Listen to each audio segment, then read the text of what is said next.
யாக்கோபின் ஊழியங்கள் வழங்கும் பாடல்கள் மற்றும் தேவ செய்தி வழங்குபவர் சகோதரர் ஜோஷ்பா மற்றும் குடும்பத்தினர். உங்கள் மனச்சோர்வுகள் நீங்கி கர்த்தருக்குள் பலப்பட இந்நிகழ்ச்சியில் பங்கு பெற்று தேவ ஆசீர்வாதம் பெறுங்கள். Praise the Lord. ஆண்டவருடைய நாமம் மகிமைப்படுவதாக. இப்பொழுதும் இந்த மாதத்தில், ஏப்ரல் மாதத்தில் முதல் வாரத்திலே உங்களை சந்திப்பதில் உங்களோடு நின்று நாங்கள் பாடுவதற்கும் கர்த்தர் செய்த உதவிக்காக நாங்கள் நன்றி செலுத்துகிறோம். ஆமென். கர்த்தருக்குள் சந்தோஷமாக இருப்பீங்க என்று நான் நம்புகிறேன்.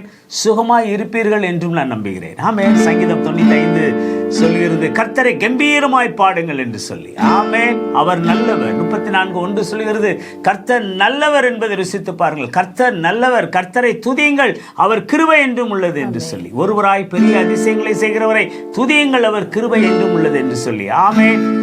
பகலில் ஆள சூரியனையும் இரவில் ஆள நிலவினையும் படைத்த சந்திரனையும் படைத்த கர்த்தரை துதியுங்கள், அவர் நல்லவர். ஆமென். இப்பொழுது நம்ம ஆண்டவரை துதிக்க போறோம். கடந்த 3 மாதங்களும் கர்த்தர் உங்களை சுகபத்திரமாய் காத்து வழி நடத்தினார். வேலைக்கு போகும் பொழுதும், வரும் பொழுதும், இருக்கும் பொழுதும், நடக்கும் பொழுதும் எந்த ஆபத்தும் இன்றி நம்மளை காத்து கொண்டார். எனக்கு தெரிந்தே கடந்த மாதத்திலே எத்தனையோ பேர் இறந்து போய்விட்டார்கள். என்னோடு வேலை பார்க்கிற ஆசிரியர்கள் எத்தனையோ பேர் மரணத்தை தழுவி இருக்கிறார்கள். ஆனாலும் ஆண்டவர் உங்களையும் நம்மையும் சுகமாய் பாதுகாத்து வழி நடத்துகிறாரே, அவருக்கு நாம் நன்றி செலுத்துவோம். ஹல்லேலூயா. உணவு கொடுத்திருக்கிறாரே, நன்றி செலுத்துவோம். நல்ல உடையை கொடுத்திருக்கிறாரே, நன்றி. நல்ல சுகத்தை கொடுத்திருக்கிறார், நன்றி என்று சொல்லி ஆண்டவருக்கு நாம் நன்றி செல்ல போகிற வேதம் சொல்லுகிறது. சங்கீதம் 34:5 இவ்வாறாக சொல்லுகிறது, அவர்கள் அவரை நோக்கி பார்த்தார்கள், அவர்கள் முகங்கள் வெட்கப்படவில்லை. யாரை நோக்கி பார்த்தார்கள்? இயேசுவை நோக்கி பார்த்தார்கள். வேதம் சொல்லுகிறது, என்னை நோக்கி கூப்பிடு என்று சொல்லி. யார் அவர்? இயேசுதான். ஆமென். அவருடைய முகத்தை நோக்கி பார்க்கிற உங்களுக்கு வெட்கமில்லையாம். நீங்கள் நிற்கிற இடத்திலே ஆண்டவர் உங்களை ஆசீர்வதிப்பார். வேதம் சொல்கிறது, நீ வெட்கப்பட்ட தேசத்திலே கர்த்தர் உன் தலையை உயர்த்துவார். ஆமென். இன்னைக்கு நீங்க விசுவாசத்தோடு எங்களோடு சேர்ந்து பாட போறீங்க. நானும் மனைவி சேர்ந்து ஆண்டவரை துதித்து பாட போறோம். எங்களோடு சேர்ந்து நீங்க இருக்கிற இடங்களை கரங்களை தட்டி ஆண்டவர் செய்த நன்மைகளை பாடுங்க. கர்த்தர் நிச்சயம் உங்களை ஆசீர்வதிப்பாராக. உமது முகம் நோக்கி பார்த்தவர்கள் வெட்கப்பட்டு போவதில்லை, உமது திருநாமம் அறிந்தவர்கள் கைவிடப்படுவதில்லை, நம்பினோரை நீர் மறப்பதில்லை. ஆமென். உம்மை தேடி வந்தரை அவர் வெறுக்கவே மாட்டார். அவரை நம்பினவர்கள் கைவிடப்படுவார்கள், படமாட்டார்கள். அவரை தேடி சென்றவர்களை ஆண்டவர் ஒருபோதும் புறம்பே தள்ளப்பட்டார். எங்களோடு சேர்ந்து பாடலாமா? உமது முகம் நோக்கி பார்த்தவர்கள் வெட்கப்பட்டு போவதில்லை, உமது திருநாமம் அறிந்தவர்கள் கைவிடப்படுவதில்லை. உமது முகம் நோக்கி, உமது முகம் நோக்கி பார்த்தவர்கள் வெட்கப்பட்டு போவதில்லை, உமது திருநாமம் அறிந்தவர்கள் கைவிடப்படுவதில்லை, நம்பினோரை நீர் மறப்பதில்லை, உம்மை தேடி வந்தோரை நம்பினோரை நீர் மறப்பதில்லை, உம்மை தேடி வந்தோரை வெறுப்பதில்லை. உடைந்த பாத்திரம் என்று நீர் எவரையும் தள்ளுவதில்லை. உடைந்த பாத்திரம் என்று நீர் எவரையும் தள்ளுவதில்லை. ஒன்றுக்கும் உதவாத என்று நீர் எவரையும் சொல்லுவதில்லை. ஆமென். ஒன்றுக்கும் உதவாதோர் என்று நீர் எவரையும் சொல்லுவதில்லை. இயேசு மகாராஜா, இயேசு மகாராஜா எங்கள் தேவா, இரக்கத்தின் சிகரம் நீர். கரங்களை உயர்த்தி, இயேசு மகாராஜா எங்கள் தேவா, இரக்கத்தின் சிகரம் நீரே. ஏழைகளின் பலன் நீரே, எளியோரின் நம்பிக்கை நீரே. ஏழைகளின் பலன் நீரே, எளியோரின் நம்பிக்கை நீரே. திக்கற்றோர் வேதனை அறிந்து உதவிடும் தகப்பன் நீரே. ஆமென். திக்கற்றோர் வேதனை அறிந்து நீர் உதவிடும் தகப்பன். கரங்களை உயர்த்தி, இயேசு மகாராஜா எங்கள் தேசா, இரக்கத்தின் சிகரம் நீர். இயேசு மகாராஜா, இயேசு மகாராஜா எங்கள் தேசா, இரக்கத்தின் சிகரம் நீரே. ஹல்லேலூயா.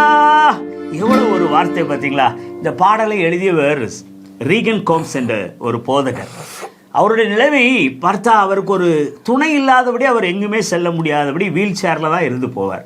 அவர் எழுதியிருக்கிற வார்த்தை, உடைந்த பாத்திரம் என்று நீர் எவரையும் தள்ள மாட்டீர் ஆண்டவரே, ஒன்றுக்கு உதவாதவர். எங்களை குடும்பத்தில் அப்படி தாங்க சொன்னாங்க. என்ன சொன்னாங்க, உனக்கு நான் மாடு வாங்கி தரேன், மாடு மேய்கினாங்க. ஒருவர் சொன்னாங்க, நீ யாரையா 4 பேர் அடிச்சுட்டு ஜெயிலில் போய் உட்காந்துக்க, உனக்கு நான் சாப்பாடு தரேன்னாங்க. உன்னால் எந்த பிரயோஜனமும் இல்லை, நீ எதற்கு நீ எனக்கு பிறந்தாயினே தெரியலன்னு சொன்னாங்க. இப்படியெல்லாம் என்ன சொல்லி ஒதுக்குனாங்க பாருங்களேன். ஆண்டவர் இன்னைக்கு என்மேல் கண் வைத்து இன்னைக்கு எங்களை குடும்பமாக ஊழியம் செய்ய வச்சிருக்கிறார். ஹல்லேலூயா. ஒன்றுக்கும் உதவாதுன்னு சொல்லி உங்களை யாராவது இப்படி வெறுத்தாங்களா? உங்கள் குடும்பத்தில் வெறுத்தாங்களா? இல்லை உங்கள் சமுதாயத்தில் வெறுத்தாங்களா? ஆண்டவர் சொல்றாரு, அவர் யாரையும் வெறுப்பதில்லை, அவர் யாரையும் கைவிடுவதில்லை. நம்ம நேசிக்கிற கர்த்தர். ஹல்லேலூயா. ஏழைகளை நினைவு கூறுகிறவர், திக்கற்ற பிள்ளைகளுக்கு ஆதரவளிப்பவர், திக்கற்றவர்களின் ஜபத்தை கேட்கிற கர்த்தர் நம் கர்த்தர். ஆமென். ஒரே ஒரு விஷயம், அந்த உடைந்த பாத்திரம் என்று சேர்ந்து எங்களோடு நீங்க பாடுறீங்களா? ஒருவேளை நீங்க இந்த பாடலை பாடும் பொழுது எங்களை நீங்க உணர்ந்து, ஆண்டவரே நான் உடைந்த பாத்திரமாய் இருக்கிறேன், ஆண்டவரே நீர் ஒருவரையும் தள்ள மாட்டேன்னு சொல்லி இருக்கிறீங்களே, எங்களை தள்ளாத எங்களை கரம் பிடித்து எங்களை வழிநடத்துன்னு இன்னைக்கு நீங்க ஜெபத்தோடு இந்த பாடலை பாடுங்க. நிச்சயமாக ஆண்டவரை நோக்கி பார்த்தவர்கள் பிரகாசம் அடைவார்கள். உடைந்த பாத்திரம் என்று நீர் எவரையும் தள்ளுவதில்லை. உடைந்த பாத்திரம், உடைந்த பாத்திரம் என்று நீர் எவரையும் தள்ளுவதில் ஒன்றுக்கும் உதவாதோர், ஒன்றுக்கும் உதவாதோர் என்று நீர் எவரையும் சொல்லுவதில்லை. ஆமென். ஒன்றுக்கும் உதவாதோர் என்று நீர் எவரையும் சொல்லுவதில்லை. கரங்களை உயர்த்தி, இயேசு மகாராஜா எங்கள் தேவா, இரக்கத்தின் சிகரம் நீரே. இயேசு மகாராஜா, இயேசு மகாராஜா எங்கள் தேசா, இரக்கத்தின் சிகரம் உமது முகம் நோக்கி, உமது முகம் நோக்கி பார்த்தவர்கள் வெட்கப்பட்டு உண்மையாய் உள்ளத்திலிருந்து, ஆமென், உமது திருநாமம் அறிந்தவர்கள் கைவிடப்படுவதில்லை. அவரை நம்பினோரை நீர் மறப்பதில்லை. உம்மை தேடி வந்தோரை வெறுப்பதில்லை. நம்பினோரை நீர் மறப்பதில்லை. உம்மை தேடி வந்தோரை.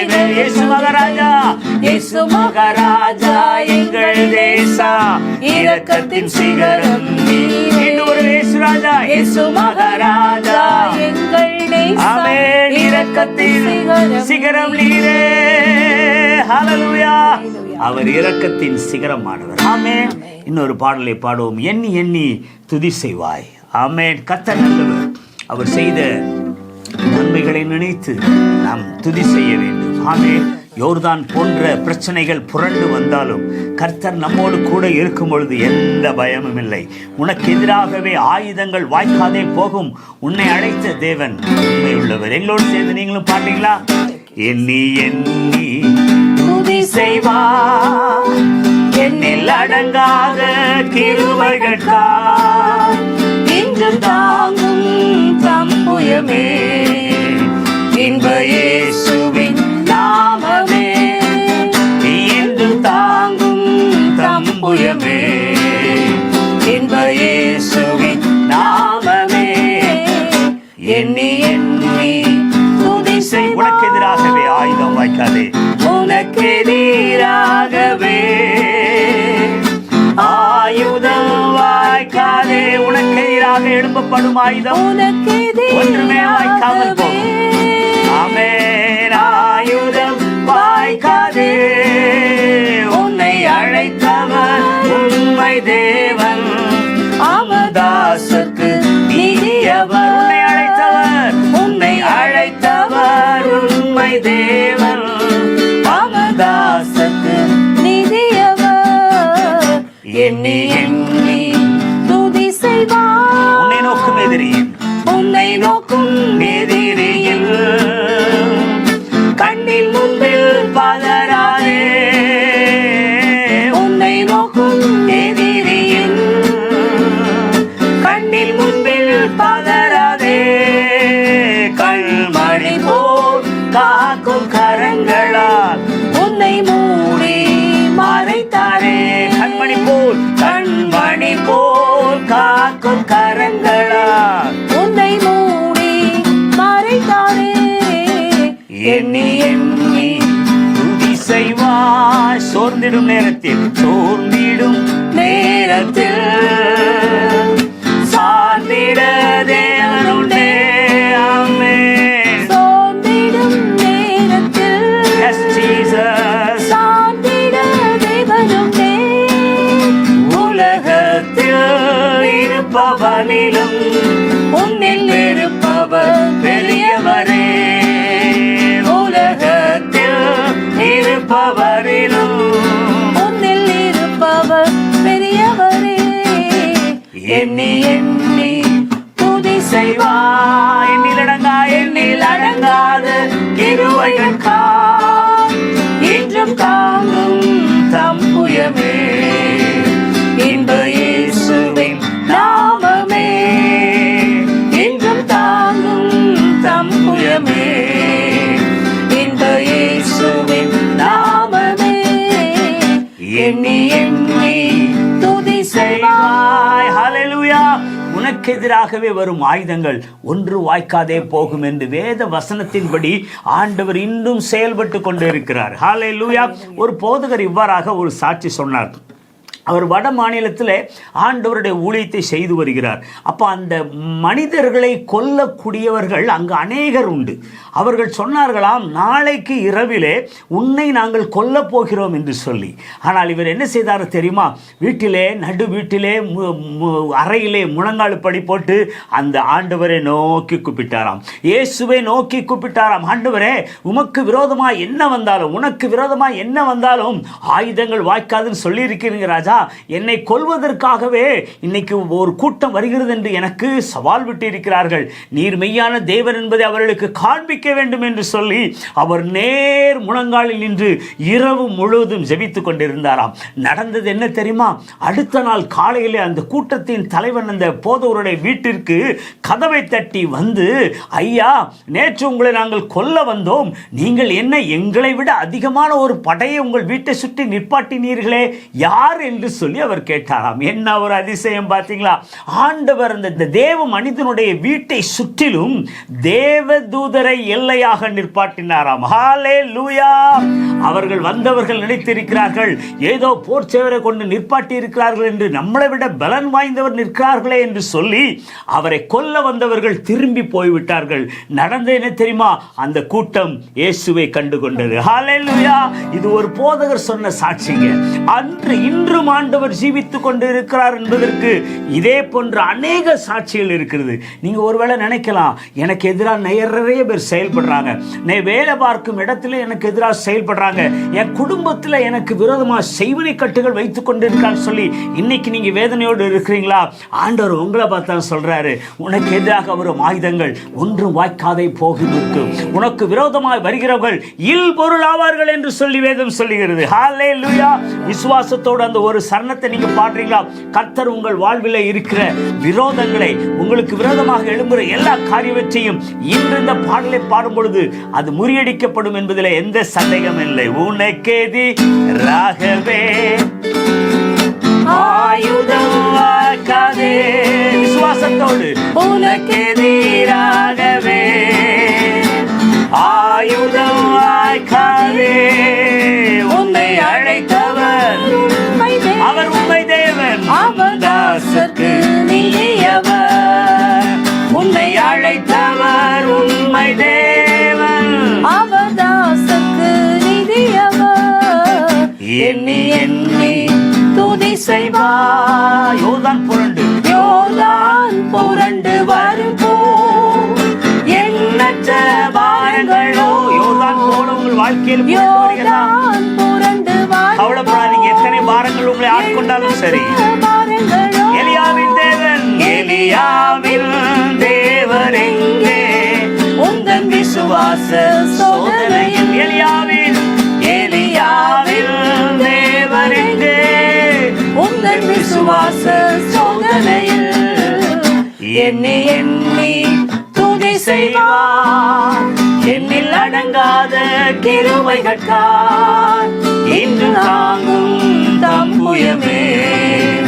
இன்ப இயேசுவின்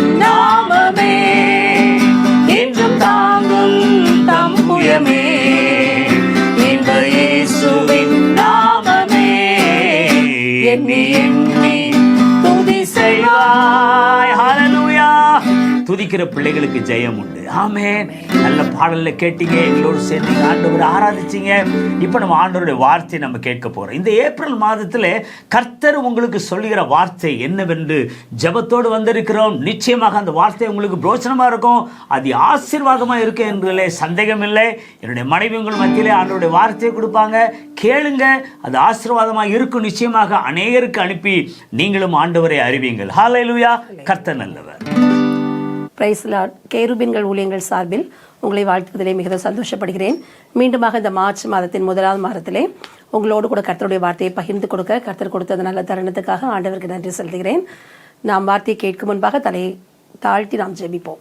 அன்பு நிறைந்த இயேசப்பா, ஆண்டவரே, நீர் கர்த்தாவே, ஆண்டவரே, இந்த வசனத்தை கேட்க தங்களை அர்ப்பணித்து ஆண்டவரே உமது சமூகத்திலே அமர்ந்திருக்கிற ஒவ்வொருவருக்கும் இயேசப்பா, நீ ஒரு நல்ல நிலமாக உங்கள் உள்ளத்தை பக்குவப்படுத்தி ஆண்டவரே நீரே என்னை மறைத்து உமது வார்த்தையை வெளிப்படுத்தி என்ன காரணத்தோடு இயேசப்பா, என்ன வேதனைகளோடு, என்ன தாகத்தோடு இருக்கிறாங்களோ அது எல்லா காரியங்களையும் கர்த்தர் நீ சந்தித்து ஆறுதல் படுத்தி அவர்களை சந்தோஷப்படுத்தி நீர் அனுப்ப வேண்டுமாய் ஜெபிக்கிறேன். ஒரு கரத்திலே தாழ்த்தி ஒப்புக் கொடுக்கிறேன். என்னை மறைத்து கர்த்தர் வெளிப்படுங்க, ஆசீர்வதிங்க.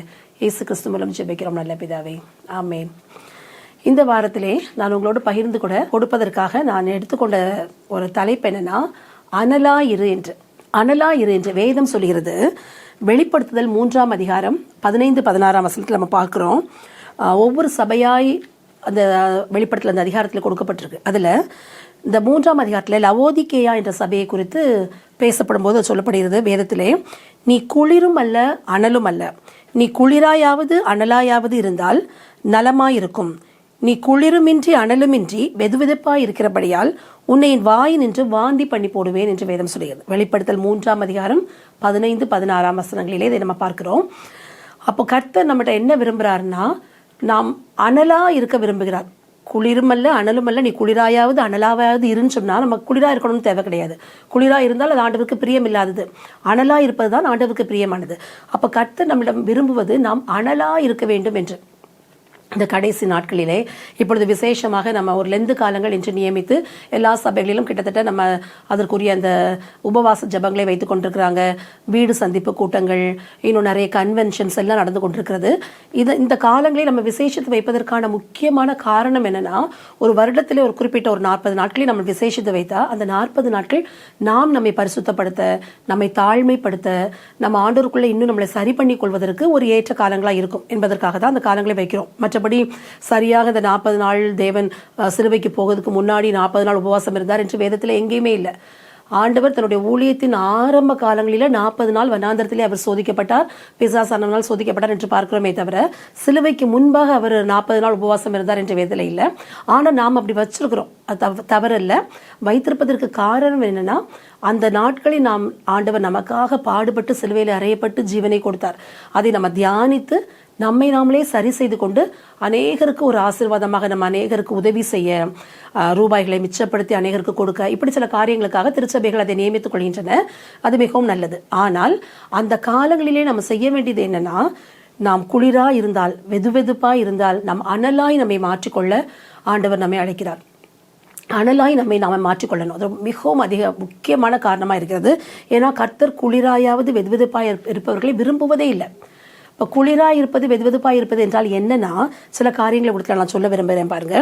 மத்தேயு 15ஆம் அதிகாரம் எடுத்து வைத்துக் கொள்ளுங்க. மத்தேயு 15 1ஆம் வசனத்திலிருந்து 9ஆம் வசனம் வரை அதை நீங்க தொடர்ந்து நீங்க வாசிச்சு பார்த்தீங்கன்னா, ஆண்டவர் இந்த வேத பாரகர் பரிசேயர் அவங்கள பத்தி அவங்க சொல்றாங்க, உங்களுடைய சீஷர்கள் முன்னோரோட பாரம்பரியத்தை மீறி நடக்கிறாங்க, அவங்க கை கழுவாம சாப்பிடுறாங்க அப்படி சொல்லி ஒன்றா அவங்க கம்ப்ளைண்ட் பண்றாங்க. கம்ப்ளைண்ட் பண்ணும்போது ஆண்டவர் சொல்றாரு, மத்தேயு 15ஆம் அதிகாரம் 3ஆம் வசனத்திலே, நீங்கள் உங்கள் பாரம்பரியத்தாலே தேவனுடைய கற்பனையை ஏன் மீறி நடக்கிறீர்கள் என்று ஆண்டவர் கேட்கிறார். இப்ப நிறைய நாட்கள் நம்ம என்ன பண்றோம், ஒரு பாரம்பரியமாய் சில காரியங்களை நம்ம வைத்துக் கொள்கிறோம், பாரம்பரியமாய் அதை வைத்துக்கிறோம், அதை ஃபாலோ பண்றதுக்கு தான் இம்பார்ட்டன்ஸ் கொடுக்குறோமே தவிர ஆண்டவருடைய கற்பனைக்கு நம்ம முக்கியத்துவம் கொடுக்கறத மறந்து போயிடுறோம். நிறைய பாரம்பரியங்கள், திருச்சபைகளில் ஏகப்பட்ட பாரம்பரியங்கள் இருக்கு, குடும்பங்களில் ஏகப்பட்ட பாரம்பரியங்கள் இருக்கு. அப்ப என்னோட குடும்பத்துக்கு இது வழக்கம், என்னுடைய உற்றார் உறவினர்கள் இப்படி செய்வாங்க, நாங்க திருமணம்னா நாங்க இப்படி செய்வோம், நாங்க படிப்புனா இந்த காரியங்கள்னா நாங்க இப்படி நமக்கு என்று நம்ம குடும்பத்திற்கு என்று நிறைய காரியங்களை நியமித்து வைத்துக்கிறோம் பாரம்பரியமாய். கர்த்தர் ஒரு போதும் அதை விரும்புகிறதே இல்லை. நம்ம அனலா இருக்க முடியாததற்கு காரணம், முக்கியமான காரியம் நம்மளுடைய பாரம்பரியங்கள். பாரம்பரியமாக காரியங்களை நாம் அனுசரிக்க ஆரம்பித்தால் ஒருபோதும் கர்த்தருடைய வழிகளில் நம்ம முன்னேறி போகவே முடியாது என்பதற்கு வேதம் நமக்கு சாட்சியா இருக்கிறது. இயேசு கிறிஸ்து அதை மிகவும் வெறுக்கிறார். அந்த பாரம்பரியமான காரியங்களை அவர் வெறுக்கிறார். ஒருவேளை சில காரியங்களை நீங்கள் ஜெபிப்பதை பாரம்பரியமாய் வச்சுட்டு இருக்கக்கூடாது. அது ஒரு ப்ராக்டிஸாக நம்ம வச்சுருக்கணும். ஆனால் அது ஒரு பாரம்பரியமாய் இப்படி தான் ஆரம்பிக்கணும், இந்த வார்த்தைகளை சொல்லி ஆரம்பிக்கணும், அப்படியெல்லாம் ஒன்றும் இல்லை.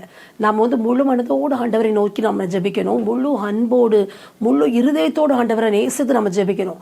ஒரு நேரம் நீங்கள் கவலையாக இருந்தால் அழுது ஜெபிக்கலாம், ஒரு நேரம் நீங்கள் சந்தோஷமாக இருந்தால் பாட்டு பாடி துதிக்கலாம்.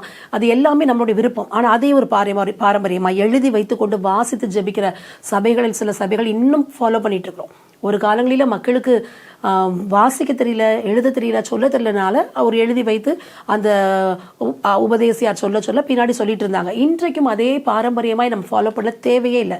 இந்த பாரம்பரியங்களை இயேசு கிறிஸ்து வெறுக்கிறார். இதை விட்டு நம்ம வெளியே வர நம்ம முதலாவது அர்ப்பணிப்போம். குடும்பத்தின் கட்டுகள், அந்த பாரம்பரிய கட்டுகளை விட்டு வெளியே வர நம்ம அர்ப்பணிப்போம். ஆண்டவர் சொல்றார், நீங்க உங்க பாரம்பரியத்தினால தேவனுடைய கற்பனையை மீறி நடக்கிறீங்க. 15:6 பாருங்க, உங்கள் பாரம்பரியத்தினால் தேவனுடைய கற்பனையை அவமாக்கி விடுகிறீர்கள் என்று ஆண்டவர் சொல்றார். மீறி நடக்கிறோம், அடுத்து அவமாக்கி விடுகிறோம். நாம சில பாரம்பரியத்தை வைத்துக்கொண்டு அதிலே நீங்க பாத்தீங்கன்னா நல்லா தெரியும். நீங்க தசமபாகம் கொடுக்குறீங்க, ஆனா உங்க பெற்றோரை கவனிக்கல. நீங்க கை கழுவிட்டு தான் சாப்பிடணும்னு சொல்றீங்க, ஆனா நீங்க தேவனுடைய கற்பனைகளை கை கொள்ளல. அப்படி நிறைய காரியங்கள் ஆண்டவர் வேதபாரகர் பரிசேயருக்கு கற்பித்துக் கொண்டே இருக்கிறார். அப்போ பாரம்பரியத்தை பின்பற்றி நாம என்ன பண்றோம், முதல்ல அதை கற்பனைகளை மீறி நடக்கிறோம், அப்புறம் கற்பனைகளை அவமாக்கி விடுகிறோம். கற்பனையே தவறு என்று சொல்ற அளவுக்கு நம்ம போயிட்டு நாம நமக்கு என்று சில ரூல்ஸை வச்சுக்கிட்டு ஃபாலோ பண்ணிட்டு இருக்கிறோம். அது தப்பு. கடைசியில் பாருங்க, அதே மத்தேயு 15:7 ஆண்டவர் சொல்றார், மாயக்காரரே என்று அவர்களை அழைக்கிறார். மாயக்காரர்னா அது மிகவும் ஒரு கடினமான ஒரு வார்த்தை. நாம ஏமாத்துறவங்க, மாயமா இருக்கிறவங்க, இது ஆண்டவர் விரும்புறதே இல்லை. மாயக்காரராகிய வேதபாரகர் என்று ஆண்டவர் அடிக்கடி அவங்கள திரும்ப திரும்ப சொல்கிறார். ஏன்னா கர்த்தர் அதை விரும்புறதே இல்லை. நம்மளுடைய வாழ்க்கையில நம்மளுடைய சுய பரிசோதனை செய்து பார்ப்போம். மாயக்காரராய் வாழ்ந்து கொண்டிருக்கிறோமா? நமக்குன்னு சில பாரம்பரியத்தை வைத்து குடும்பத்தில் பார்த்தீங்கன்னா ஏகப்பட்ட பாரம்பரியங்கள். ஒரு திருமணம்னா முதல்ல இந்த கேலண்டர் எடு, நல்ல நாள் என்னைக்குன்னு பார்ப்போம், நல்ல நேரம் எதுன்னு பார்ப்போம். இதெல்லாம் மிகவும் ஒரு தவறான காரியம். வேதம் அதை செய்யக்கூடாதுன்னு சொல்லுது, ஆனால் நம்ம செய்கிறோம். அப்போ இதை மாதிரி உங்கள்கிட்ட ஆண்டவருக்கு பிரியமில்லாத வேதத்தின் கற்பனைகளை மீறக்கூடிய பாரம்பரியங்கள் என்னெல்லாம் இருக்குங்கிறத நீங்க உட்கார்ந்து யோசிங்க. உங்க குடும்பத்தில் என்ன இருக்கு, உங்களிடத்துல தனிப்பட்ட வாழ்க்கையில என்ன இருக்கு, உங்கள் சபைகளிலே என்ன இருக்கிறது என்பதெல்லாம் யோசிங்க. அது எதுவாக இருந்தாலும், ஒரு ஊழியக்காரர், நீங்க போகிற சபையின் ஊழியக்காரர் அதை உங்களுக்கு கற்பித்து கொடுத்தாலும் அது தவறு. வேதத்துக்கு விரோதமாக என்ன இருந்தாலும் அது தவறு. நீங்க நன்றாக வேதத்தை வாசித்து எந்தெந்த பாரம்பரியத்தால் கர்த்தருடைய கற்பனைகளை நீங்க மீறுகிறீங்களோ, அவமாக்குறீங்களோ, அதெல்லாம் விட்டு வெளியில வாங்க. இல்லைன்னா கர்த்தர் நம்மை மாயக்காரரே என்று அழைக்கக்கூடிய ஒரு துர்பாக்கியமான நிலைமைக்கு நாம போய்விடுவோம். பாருங்க, தொடர்ந்து அந்த மத்தேயு 16ஆம் அதிகாரத்துல பார்த்தோம்னா ஆண்டவர் அதுல சொல்றாரு, பரிசேயர் சதுசேயர் என்பவர்களின் புளித்த மாவை குறித்து எச்சரிக்கையா இருங்க. சீஷர்கிட்ட பேசும்போது சொல்றாரு, அவங்க கூட நம்ம அப்பத்தை எடுத்துட்டு வரலையே சொல்றாரோன்னு நினைக்கிறாங்க. கர்த்தர் சொல்லல, பரிசேயர் சதுசேயர் என்பதின் புளித்த மாவு அவங்களோட உபதேசங்களை குறித்து சொன்னார் என்று பின்பாக போடப்பட்டிருக்கிறது. அப்போ புளித்த மாவு, வேதம் சொல்கிறது சிறிதளவு புளித்த மா பிசைந்த மா முழுவதையும் உப்ப பண்ணும் என்று நம்ம பார்க்கிறோம். நம்ம கொஞ்சம் கூட இப்போ தோசைக்கெல்லாம் மாவு அரைக்கிறோம்னா கொஞ்சம் புளித்த மாவு சேர்த்துட்டா போதும், அது அவ்வளவு மாவையும் புளிக்க வச்சிரும்.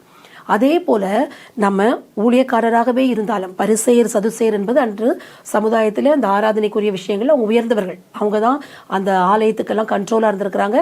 அவங்க சொல்றதை கேட்டுதான் மக்கள்லாம் நடந்திருக்கிறாங்க.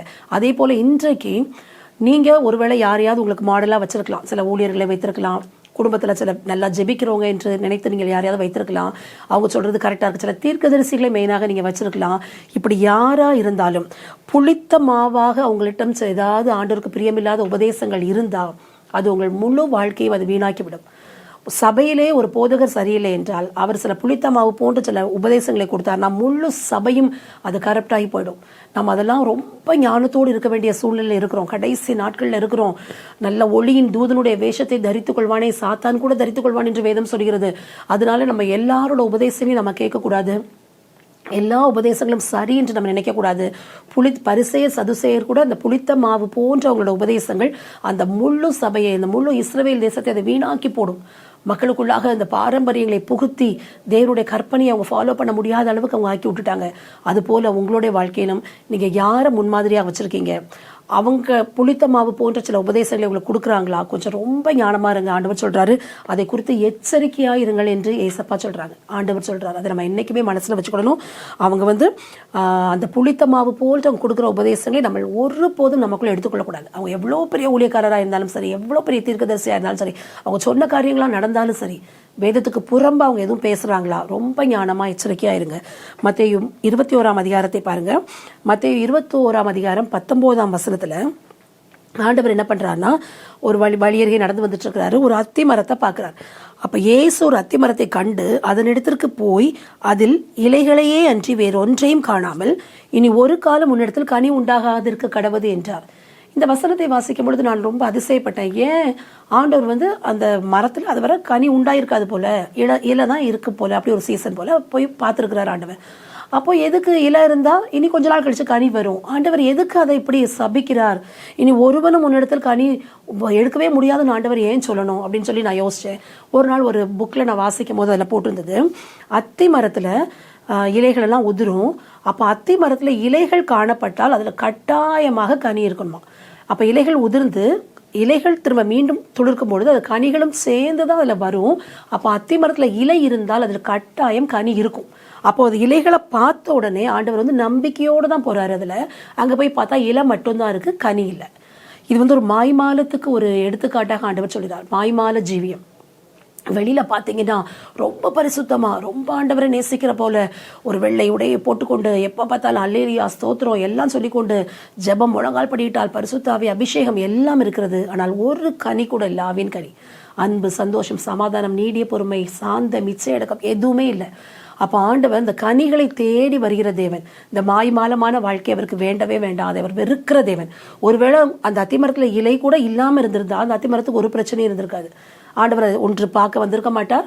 இல்லைன்னா அத்திமரத்துல இலை இல்லை, கனி இல்லை, ஆண்டவர் ஒன்றும் சொல்லியிருக்க மாட்டார். ஆனா இலைகளோடு இருந்த அத்திமரம் அப்ப மக்களை ஏமாற்றக்கூடிய அளவுல இருக்கிற அந்த வாழ்க்கையை கர்த்தர் விரும்பவே இல்லை. அதான் ஆண்டவர் சொல்றாரு, ஒன்று குளிராயிரு, இல்ல நீ அனலாயிரு. குளிராயிருந்தா உன்னை யாருமே ஒரு முன்மாதிரியா எடுத்துக்க மாட்டாங்க. அப்போ நீ ஓகே ஆண்டவர் அறியாத மகன் சொல்லி விட்டுருவாங்க. நீ ஒன்று அனலாயிருந்தால் அநேகருக்கு நீ ஆசீர்வாதமா இருக்கலாம்.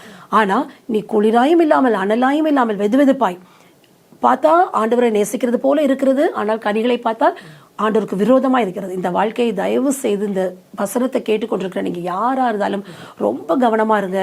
இது கர்த்தர் சபிப்பதற்கு வேண்டிய மாதிரி ஒரு வாழ்க்கையை அது மாறிடும்.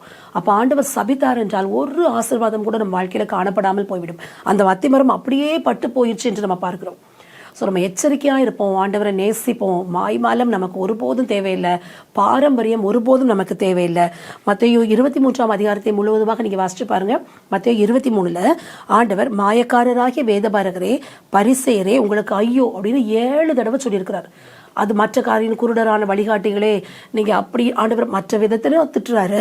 ஆனா இதுல பாத்தீங்கன்னா மாயக்காரராகிய வேதபாரகரே, பரிசேயரே உங்களுக்கு ஐயோ, ஐயோ என்றால் நீங்கள் அதமாவீர்கள், நீங்கள் ஒன்றுமில்லாமல் போவீர்கள் என்று ஆண்டவர் அதில் 7 முறை சொல்லியிருக்கிறார். அப்ப கர்த்தர் மாய்மாலம் செய்வதை ஒருபோதும் விரும்புவதில்லை. ஒன்று ஆண்டவரை நேசிச்சு ஆண்டவர் பிள்ளையாருங்க, இல்ல ஆண்டவர் வேண்டாம் நினைச்சீங்கன்னா விட்டு ஒதுங்கி போயிருங்க. அப்போ ஒளியின் தூதனுடைய வேஷத்தை தரித்துக் கொள்ளவே வேண்டாம். தேவ பக்தியை ஆதாய தொழிலாய் செய்யக்கூடாது என்று வேதம் சொல்கிறது. என்று நிறைய காரியங்கள் பார்க்கும்பொழுது உள்ளம் அதிகமாக வேதனைப்படுகிறது. நிறைய பெரிய பெரிய ஆண்டவருடைய பிள்ளைங்க கூட எவ்வளவோ தன்னை இழந்து போவதை, உலகத்துக்குள்ள போவதை, ஆண்டவருடைய நாமம் தூஷிக்கப்படுவதை பார்க்கும் பொழுது மிகுந்த வேதனையான காரியமா இது இருக்கிறது. ஆண்டவருடைய பிள்ளைகளை நாம எல்லாரும் நம்மளை சுய பரிசோதனை செய்து பார்ப்போம். ஒரு போதும் கர்த்தரை நம்ப வச்சு ஏமாத்துற வேலை நம்ம செய்யவே கூடாது. ஆண்டவர் நம்மளை நம்பினாரானால் இவங்க எனக்கு நன்றாக இருப்பாங்க, என் ஊழியத்தை செய்வாங்க, என்னை நேசிப்பாங்க, மற்றவர்களுக்கு சாட்சியாக இருப்பாங்க என்று ஆண்டவர் நம்பினானால் அதற்கு ஏற்றபடி வாழ நம்மளை முற்றிலுமாய் ஒரு அர்ப்பணிப்போம் ஆண்டவருடைய சமூகத்துல. இதற்கு இப்படி அனலாய் நம்ம வாழ்வதற்கு ஒரே வழி ஜெபம், வேத வார்த்தை அதிகமாய் வாசிப்போம், ஜெபிப்போம். ஆண்டவருடைய சமூகத்தில் முழங்கால் படிட்டு ஆண்டவரே எந்த சூழ்நிலையிலும் விட்டு கொடுக்காதபடி வாழ எனக்கு கிருபை செய்யுங்க ஏசப்பா. போராட்டங்கள் என்ன வந்தாலும், வேதனைகள் என்ன வந்தாலும் உமக்காக நாங்கள் வாழ, உமை நேசிக்க கர்த்தர் கிருபை செய்யுங்க என்று சொல்லி ஒப்பு கொடுப்போம். கர்த்தர் என்ற மாதத்திலே உங்களை ஒவ்வொருவரையும் அனலாய் மாற செய்து அதற்குரிய ஆசீர்வாதத்தை உங்களுக்கு கொடுத்து உங்களை உயர்த்தி வைக்க ஆண்டவரை நோக்கி நாம் தலைகளை தாழ்த்தி ஜெபிப்போம்.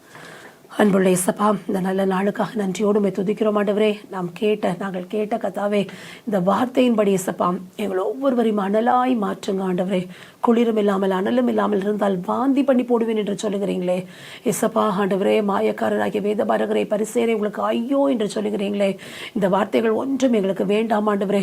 அந்த அத்தி மரத்தை நீ சபித்தது போல எங்கள் ஒருவர் கூட சபிக்கப்பட்டு போகாதபடி கர்த்தாவே, நாங்கள் ஒருவர் கூட பாரம்பரியமாய் நாங்கள் அனுசரித்து உம்மை விட்டு பின்வாங்காதபடி கர்த்தர் எங்களை ஒவ்வொருவருக்கும் கிருபை செய்யுங்க ஆண்டவரே. இப்பொழுது கூட கர்த்தாவே, இந்த 2 நாட்களிலே யார் யாரெல்லாம் அந்த ஃபாஸ்டிங் இருந்து ஜெபிக்கிறாங்களோ அவங்க எல்லாம் முழு மனதோடு உண்மையோடு உத்தமத்தோடு உண்மை நோக்கி பார்க்க, ஏதோ அதை பாரம்பரியமாய் செய்யாதபடி, ஏதோ கடமைக்காக அதை செய்யாதபடி கர்த்தாவே உண்மையாக அதை செய்து பரிசுத்தமாகி இன்னும் உமக்காக வாழ சாட்சியாக இருக்க நீர் ஒவ்வொருவர் மேலும் உமது கிருபை வைப்பீராக என்று ஜெபிக்கிறேன். உமது கரத்திலே தாழ்த்தி ஒப்புக் கொடுக்கிறேன். எல்லா குடும்பங்களையும் ஆசீர்வதிங்க, தேவைகளை சந்திங்க.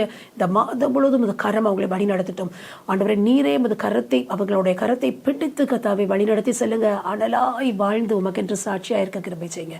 இயேசு கிறிஸ்து மூலம் ஜெபிக்கிறோம் நல்ல பிதாவே, ஆமென். தொடர்புக்கு 9791943354 மற்றும் 9443186521.